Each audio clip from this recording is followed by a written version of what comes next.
Appreciate you joining me today. Hope you're having a good day. The passage we're going to be looking at today is the passage pertaining to the Tower of Babel, Genesis chapter 11. The hymn that we're going to be looking at is a hymn I've never heard before. The hymn is called "Have You Counted the Cost?" There's a line that is drawn by rejecting our Lord, where the call of His Spirit is lost,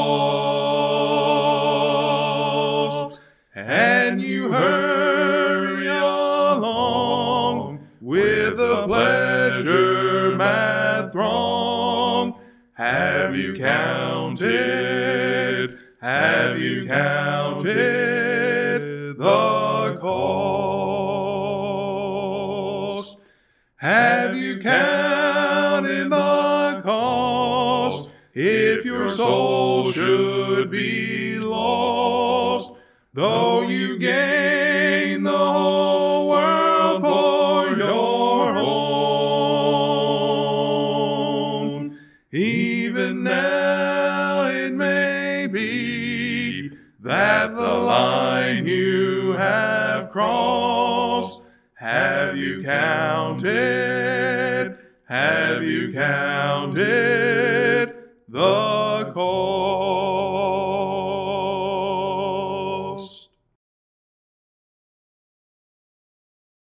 Appreciate you again, Lee, singing these for us. I've never heard that one before. And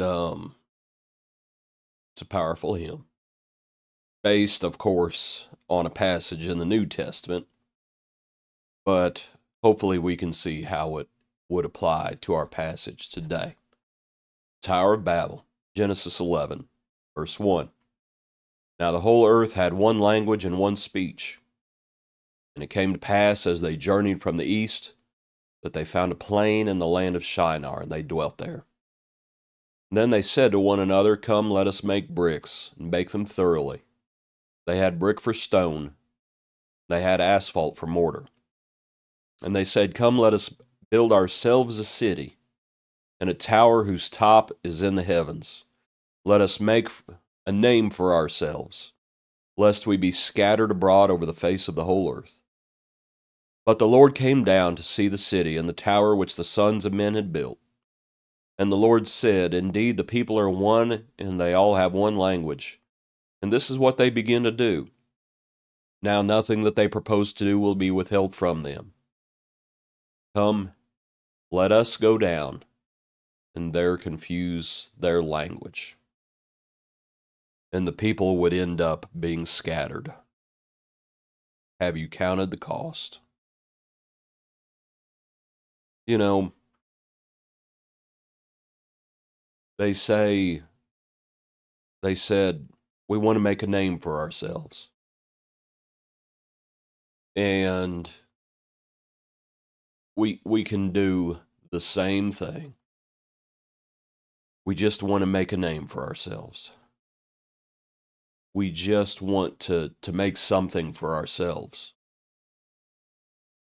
We just want whatever it is. We just want this for ourselves. And that's what these folks were doing. We want to make a name for ourselves. I think a lot of people would look at that and they would say, well, that's good. That's good. Make something. You know, a lot of folks in this world, they don't make anything. That's not these folks. These folks are hard workers. They're real hard workers. And they're making a name for themselves. That's what they want to do. Let's make a name for ourselves. And they are hard workers. They're not just hard workers. They get along well with others. What I mean by that is they're working together. See, some folks, they're hard workers, but they're only hard workers on their own. They don't play well with others, to use that analogy. Well, these folks, they got along. They got along real well. They had one language. says. They had one language, they had one speech, and they said to one another, "Come, let us make bricks. Let us build ourselves a city. Let us make a name for ourselves, lest we be scattered abroad over the face of the whole earth." They just wanted to make a home, is what they wanted. And a lot of folks would think, well, man, that's not what's the big deal? What's so bad about that? They just want to make a name for themselves. They want to make a city for themselves. They want to make a home. You can tell they were journeyers. They journeyed. And they were tired of journeying. They were coming from the east, heading towards the Mediterranean, coming down out of the mountains, perhaps, some people say. They found a plain, and they dwelt there. And they said, well, this looks like this is the spot. But the thing is, they were not doing what the Lord wanted them to do. The Lord wanted them to be fruitful and multiply and fill the earth. And they're not obeying the Lord. And that's the thing. They were thinking about themselves. Just like that foolish farmer who said, "Soul, you have many goods laid up for many years. Take your ease, eat, drink, and be merry." I wonder what these folks in Genesis 11 would have said if they ever got their tower finished, if they ever got their building done, if they ever got their city complete. I wonder if they also would have said, "Take your ease, eat, drink, and be merry." We know what the Lord said to the foolish farmer. "You fool, tonight your soul will be required of you. And then whose will these things be? Let's make something for ourselves," they said. There's only one thing you can take with you when you think about it. And it speaks about it in Revelation. "Blessed are those who die in the Lord, for their works follow them." That's not talking about stuff. We're not taking stuff with it. We're not taking stuff. And so we lay up for ourselves treasure in heaven.